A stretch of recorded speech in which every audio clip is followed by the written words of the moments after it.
Salam rencana untuk semuanya, rekan-rekan dimanapun berada. Semoga sehat selalu semuanya. Kali ini saya ingin melanjutkan video tentang sharing saya seputaran workshop alat berat. Persingkat waktu,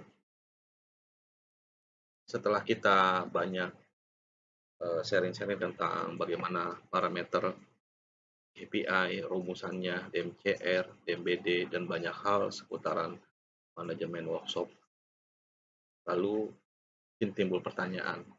Setelah kita merekod itu semuanya, kita mengetahui semua failure symptom-nya. Bagaimana kita melihat posisi performa alat berat kita itu sesuai target atau enggak. Nah, tanpa adanya target, kita nggak ada parameter ukuran untuk selalu menjaga performa atau meningkatkan performa alat berat yang menurun. Dari dasar itu, mari kita diskusikan tentang bagaimana cara saya menentukan target. Kali ini saya ingin menentukan target berdasarkan mechanical capability. Karena pertanggungjawaban workshop itu ya mechanical capability, alat yang selalu ready, siap digunakan, bukan yang rusak. Sebagai contoh,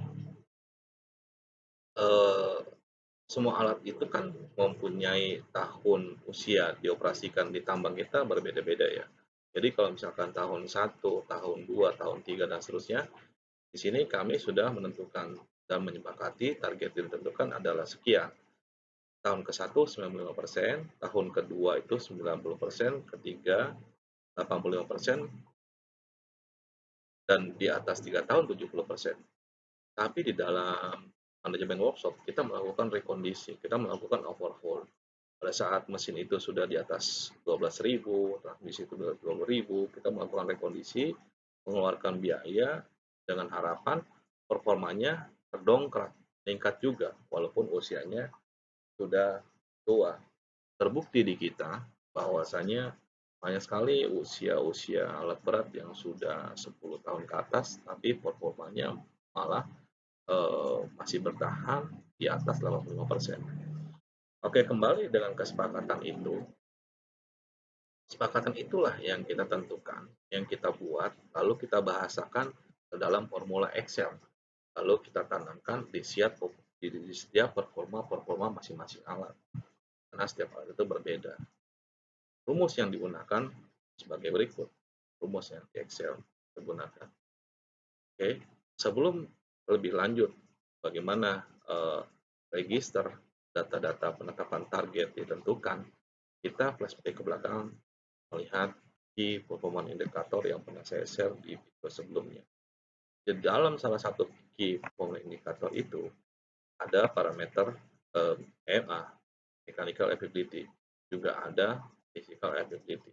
Dan kita bisa membuat bar-bar grafik KPI bulan ke bulan. Terus kita di dalam KPI ini melihat permasalahan pada beberapa unit dan penyebabnya itu apa. Ada catatan kecil di dalam laporan KPI yang biasa kita buat. Untuk lebih detailnya kita bisa melihat laporan lain seperti daily monitoring breakdown detail yang sudah saya rancang.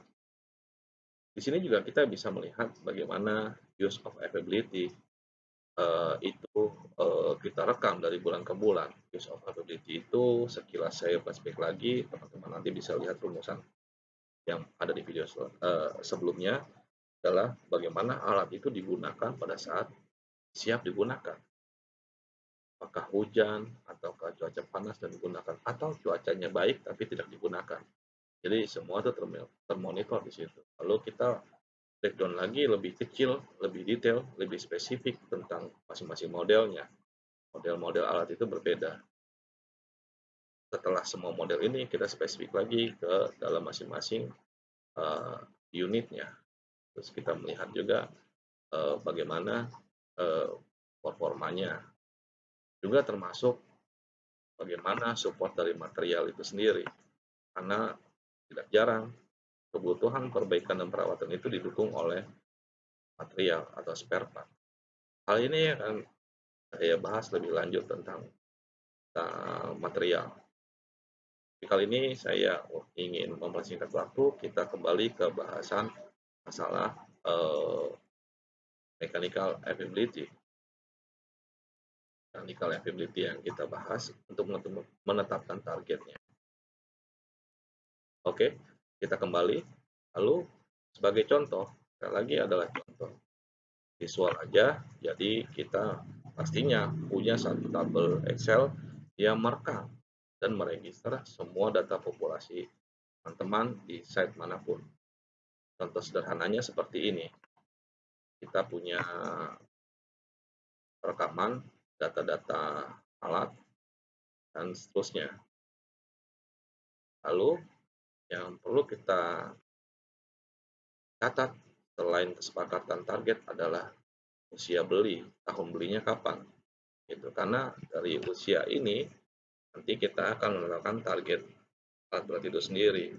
Sebagai contoh, saya mengkalkulasi usia ini dengan cara mengurangi tahun yang ada dengan tahun belinya. Jadi kita ketemu usia tahun alat, jadi kita nggak perlu ketik satu-satu. Lalu setelah satu ini sudah kita formulasikan, kita tinggal klik kanan, terus dia akan langsung urut semua ke bawah. Beberapa unit yang sudah di overhaul, kita harus catat di sini. Karena nanti kalau dia sudah di overhaul, sesuai dengan kesepakatan itu tadi, performanya juga lain. Targetnya ditetapkan lain, 85%. Tapi kalau di atas 3 tahun belum overhaul, maka tetap 70%.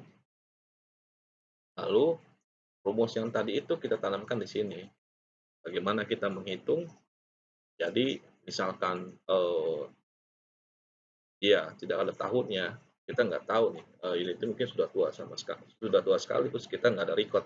Mungkin pada saat kita ke site itu, unit itu sudah ada dan nggak ada yang tahu itu exactly dia tahun kapan. Itu 60%.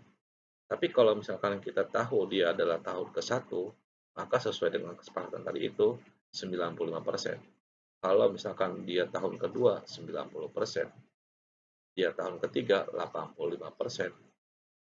Lalu setelahnya di atas 3 tahun, itu kalau dia sudah pernah di overhaul, dalam arti yes, di kolom G ini, dia 85%. Tapi kalau dia belum di overhaul 70%. Dan sisanya 70%. Kurang lebih inilah bahasa yang kita tanamkan dari kesepakatan yang kita tetapkan bersama manajemen. Demikian video kali ini.